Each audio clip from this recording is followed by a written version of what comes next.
everyone. I am excited to share the 7 steps of success today with you.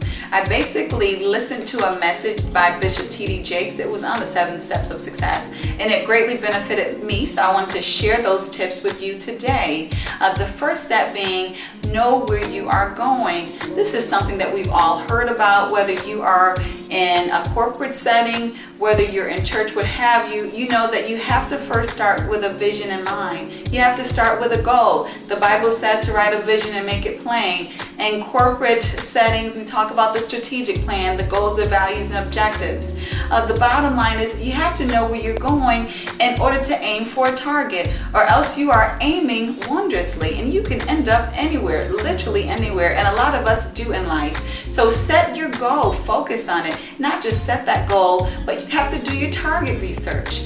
What does it take for you to get there? If you want to be a manager in your company, what have other individuals within your company done to gain that management status? What have they done in their lives? With regard to any goal that you have, whether it be spiritually, a physical goal, if you want to tone up, use a certain amount of body fat, what is the formula for getting there? You have to identify with other people who have been successful before you have done. And then definitely you want to consult God regarding whatever steps it is that you want to take, because He's going to let you know whether or not this is right for you.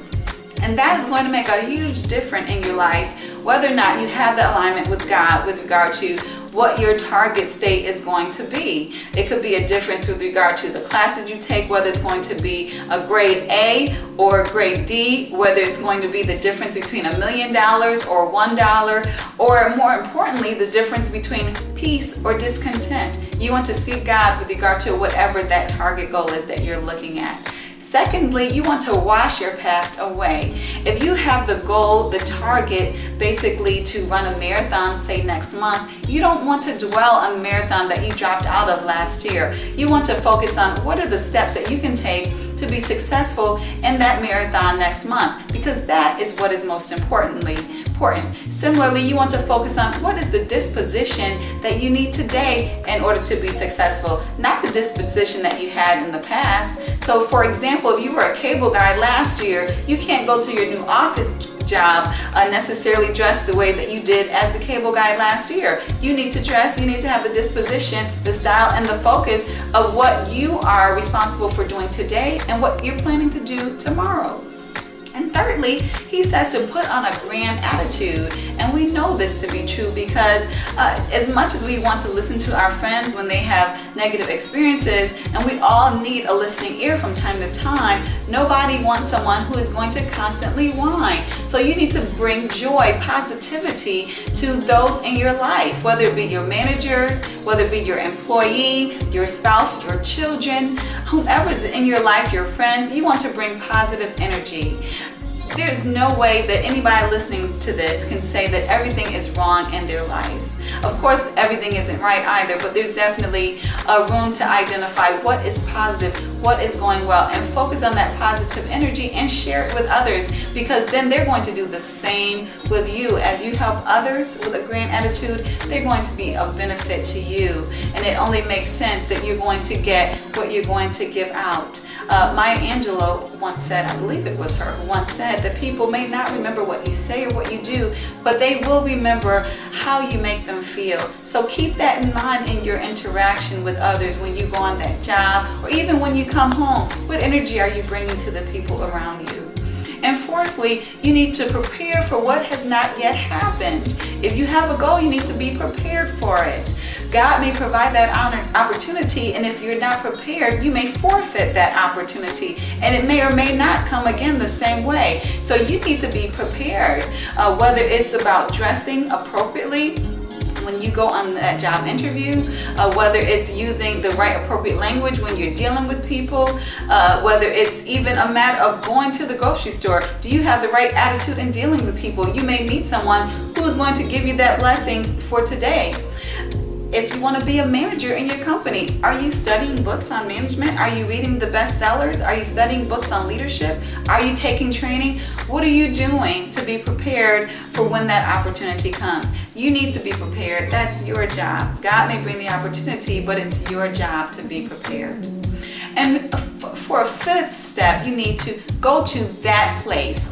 Bishop T.D. Jakes says, go to that place, wherever that place is. So for example, for me, when I wanted to get back into the field of HR, I started back networking in the professional associations, specifically dealing with HR. That was that place for me. Say, for example, you're looking for a mate, for a spouse. That place might be the golf course. It might be church. You need to go to that place, basically, that Bishop T.D. Jakes is talking about. He uses a very powerful visual analogy of a man wearing a tuxedo. He may come down the hotel elevators headed to a wedding only to be surrounded by a bunch of people in swimsuits. Well, what he needs to do is go to that place, which is the wedding. If he stays in the lobby for too long around these people who are dressed for swimming, they're going to start looking at him funny. Well, why is he standing around here all this time with a tuxedo?